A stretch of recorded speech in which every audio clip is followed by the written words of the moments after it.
प्रणाम, सबको प्रणाम। जिनने मेरा साथ दिया है, जो मेरे साथी हैं इस जीवन के, मेरे सारे मरीजों को प्रणाम।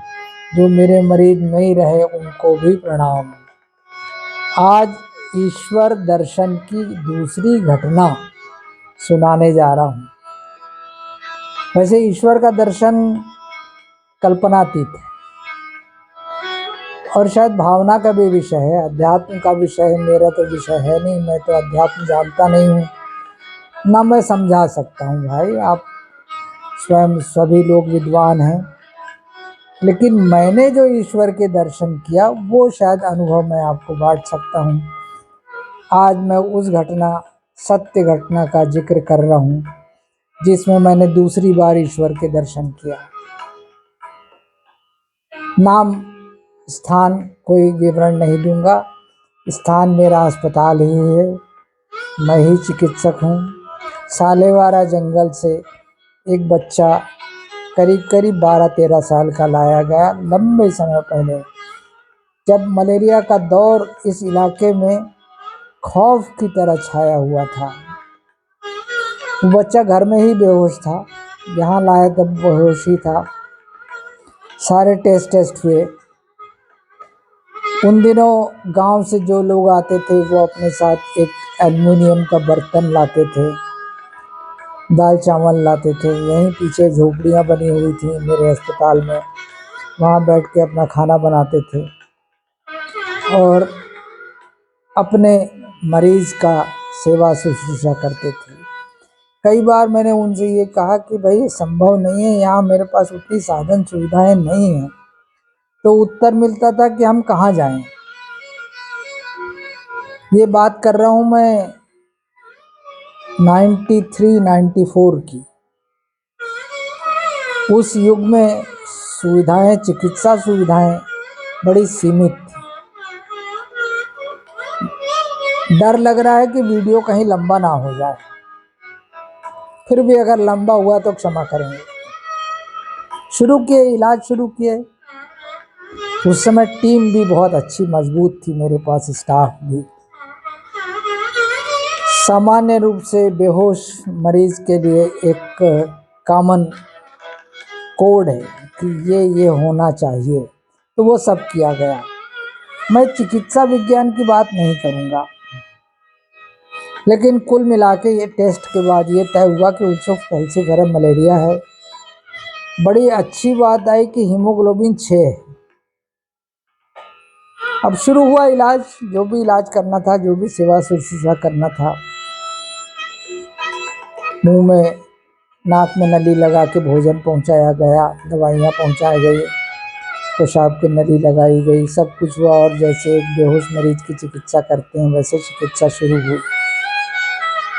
एक दिन बीत गया, दूसरा दिन बीत गया, तीसरा दिन बीत गया। कोई ऐसा बहुत अच्छा परिणाम नहीं दिख रहा था। फिर भी माता पिता बड़े आशान्वित थे। उनको उम्मीद थी कि निश्चित रूप से भगवान हमारा मदद करेगा। और चौथे दिन सुबह सुबह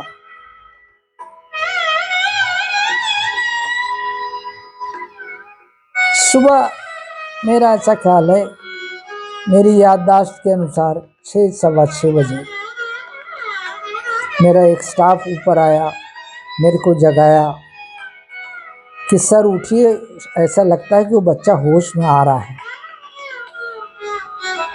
मैं उसको कहा कि देखो कुछ भी नहीं करना आप लोग, मैं आ रहा हूँ। और मैं भागता दौड़ता नीचे पहुंचा। होश और बेहोशी के देखने के लिए चिकित्सा शास्त्र में कुछ परीक्षण हैं। वो सारे परीक्षण मैंने किया, मुझे ऐसा लगा कि हाँ, दिमाग तो काम कर रहा है। उसके बाद उसकी माँ को बुलाया और ये कहा कि यहीं खड़ी रहो मेरे पास।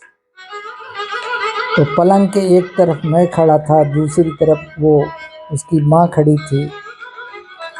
फिर मैंने कहा इसका नाम क्या है? तो उन्होंने बताया कि घर में हम इसको छोटू बोलते हैं।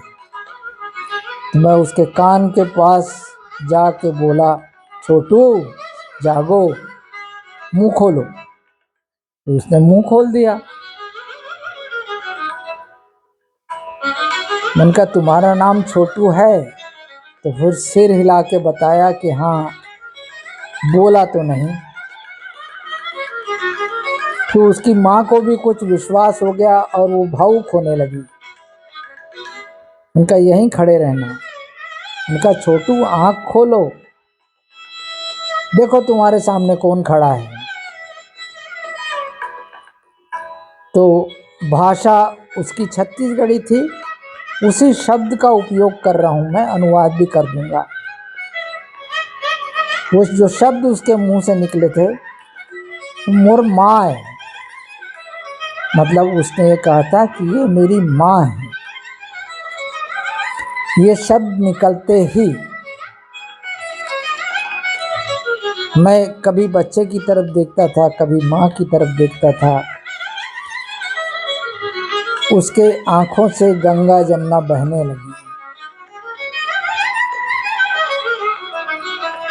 और वो दृश्य देख के मुझे ऐसा लगा कि शायद ईश्वर इसी को कहते हैं, यही ईश्वर है। और मुझे आज उसके दर्शन मिल रहे हैं। मैं इस बात को अपने जीवन पर्यंत कभी नहीं भूलूंगा। लंबे समय तक इस बात को अब बांटने का मौका आया। ये सत्य घटना है कि मुझे दूसरी बार ईश्वर दर्शन हुआ। मित्रों, इसमें असत्य कुछ भी नहीं है, ना चिकित्सा शास्त्र की कोई बात है। एक सामान्य चिकित्सक का अनुभव है जो मैं चाहता था कि इसको मैं आप सब में बांटूं। सबको प्रणाम करता हूं। सबकी शुभेच्छाओं की वजह से ये अवसर मेरे पास आया और मैं आपसे आज बात करता रहा।